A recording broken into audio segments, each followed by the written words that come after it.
AQSh kollejlari bitiruvchilari iqtisodiy noaniqlik sharoitida qattiq mehnat bozoriga duch kelishmoqda.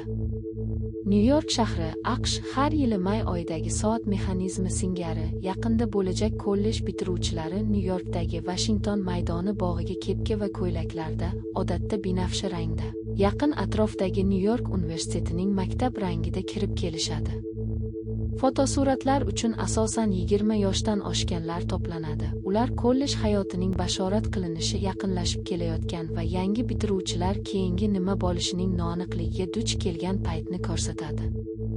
Sog'liqni saqlash bo'yicha magistrlik darajasini endigina tugatgan Julie Patel ana shunday bitiruvchilardan biri edi. Ammo qattiq mehnat bozori bitiruv marosimining quvonchini sondirdi.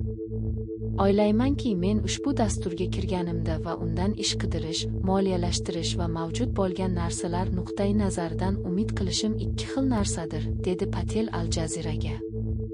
Mamlakat bo'ylab millionlab tengdoshlari singari u bir qator sabablar, jumladan tariflar, sun'iy intellektning tarqalishi, global mojarolar va uning misolida hukumat tomonidan moliyalashtirishning qisqarishi, ishga qabul qilishning sekinlashishi, ayniqsa yangi bitiruvchilarni ishga qabul qilishning sekinlashishi bilan bog'liq bo'lgan iqtisodiy noaniqlikning kuchayishi sharoitida xavfli mehnat bozoriga kirib bormoqda.